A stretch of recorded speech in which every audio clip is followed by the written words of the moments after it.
What's up and welcome back to Rumor Has It Official. Let's get straight into talking about 90 Day Fiance Before the 90 Days. This is season 3, episode 6. This is a early premiere part 1. The title of this episode is Secret, I've Got a Secret. Let's start off with Angela and Michael. Where we last left off, there was a lot of commotion going on, and for a while, all you hear is Angela yelling, telling someone to stop hitting Michael and to let go of him. The guys that rolled up, they placed iron spikes in front of Michael's tires. They then park in front of his car to try and tow his vehicle. In the midst of the commotion, one of the guys hits Michael. They stopped in a no parking zone. I don't know if they were waiting for the camera crew to catch up, but it's very dangerous in Lagos, Nigeria. And being that Michael is more familiar since he lives there, he's familiar with the rules. He should have never parked there, even if it was just for a split second. So the airport security had to break up this fight eventually, and the tow truck drivers agreed to release Michael's car. Michael says that he is not a fighter, but a calm person. But unfortunately, there are a lot of scammers in Nigeria, and if he didn't react the way that he did, they would have just took the car. Telling the camera crew that you have to be sharp and focused while in Lagos because it can be very dangerous. Angela is proud once they get in the car about Michael being ready to fight, saying that she'd go to jail for her man, adding that seeing Michael defending them both was a turn on for her. When they get back to their room, Angela wastes no time showing Michael the toy she bought. She pulls out the handcuffs and says that she's going to handcuff him to the shower. She then has him try on the Trump boxers, and Michael comes out from the bathroom wearing them proudly. They're both having a blast and full of laughs while they sample some of the toys that she brought. But how long will this last is the question. Let's move on to Rebecca and Zied. Rebecca is finally meeting Zied's parents, so she is really stressed and super nervous, telling Zied that she feels like she's going to throw up seconds before they walk into the door. Before they can even get into the door, Rebecca breaks something. Talk about a memorable first impression. This lady broke a heirloom and says maybe it's good luck. I think not. So Zied's mother says that she's very surprised her son is talking to an American woman because of the many cultural differences between them. She adds that she only has one son and is worried about him. I'm not sure if it's the way that it's being edited, but this dinner is mad awkward, okay? And the facial expressions of everyone has me straight up weak. Within seconds of this dinner, Zied reveals to his parents that Rebecca married an Arabic man and is divorced. When Zied's parents first spot Rebecca's tattoos, I wanted to fall out. Their facial expressions are everything, okay? His parents say that they can't accept her tattoos in hopes that she erases them, adding that the tattoos on her arms are not a good look or ladylike. He continues by telling Zied, don't forget your religion. Let's move on to Timothy and Jeniffer. So after girl time, Tim and Jeniffer got so comfortable that they fell asleep. Now these words are coming from Tim. Tim says that he knows that his guy friends are going to give him hell for having a girl in his bed and not making any moves,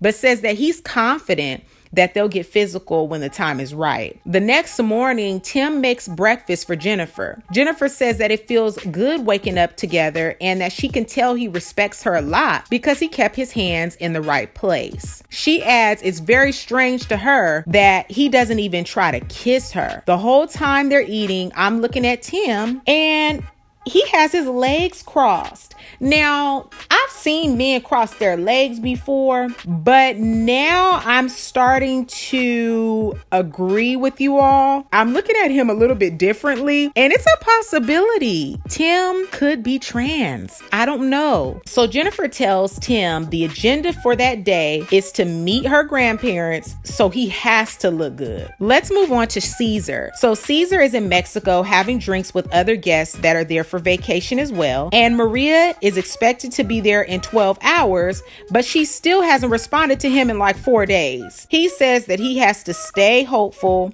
because he believes in her. Cesar slips away to video chat with his friend Jeremy, and he updates his friend on the trip. Cesar's plan is to greet Maria with flowers, adding that he'll be wearing a suit. His friend Jeremy says, why is he so confident and not worried she won't show up? Cesar says Maria won't let him down, and he has everything under control. With glossy eyes, Cesar says everyone is doubting him, but he is still moving forward with his plans, and he is going to do a lot of praying before her arrival. So fast forward 10 hours later, Cesar is preparing to head to the airport to pick up Maria. He says that it feels like his birthday, like Christmas, and like he's running a race. This guy orders flowers, champagne, the whole works, chocolate to the hotel room, saying everything has to be perfect. Maria sends Cesar a screenshot saying her flight has been canceled.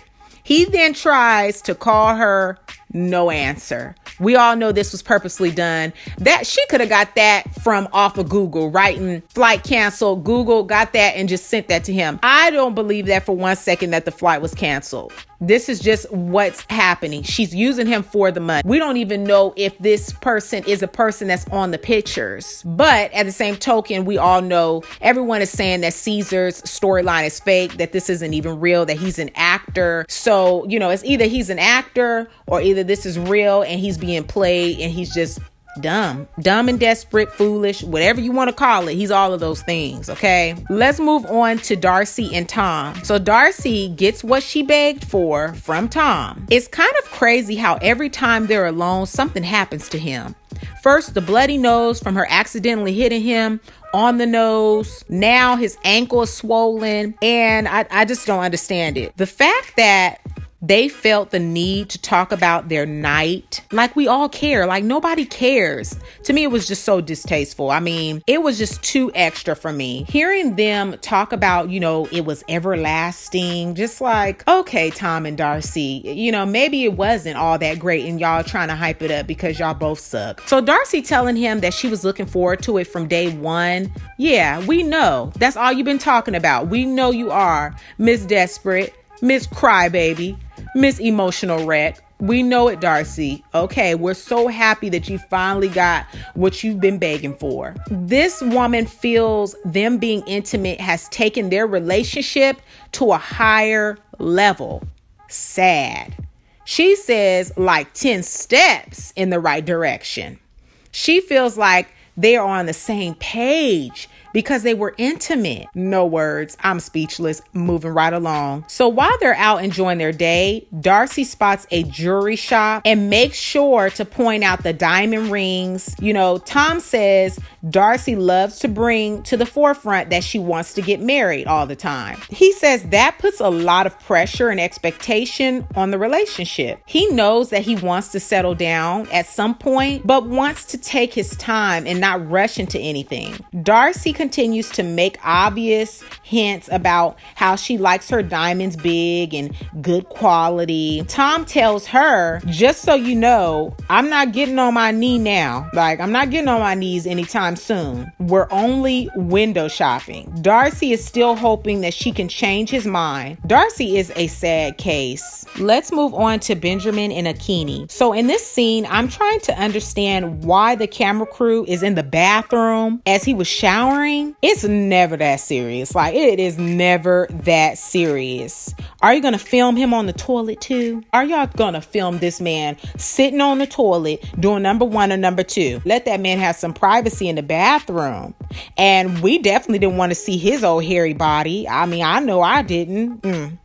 So moving right along, Benjamin understands that Akinyi's older brother plays a key role in the family. And if he doesn't like Benjamin, her parents could terminate him and Akinyi dating and even getting married. Akinyi says that her brother will be watching Benjamin 24/7. So Akinyi gets to her brother's the next morning to see Benjamin. And it really trips me out how she keeps bringing up the fact that, he's so white. But she knew what he looked like, It shouldn't be a big deal or something to keep saying. And I'm also sitting here thinking it's probably nervousness and she probably doesn't know what else to say. So when Benjamin says that he's nervous to meet Akinyi's mom and dad, Akinyi responds, "You should be." Now, fast forward as Benjamin and Akinyi walk in her neighborhood, the stares and looks that they are receiving are hilarious. Akinyi says at some point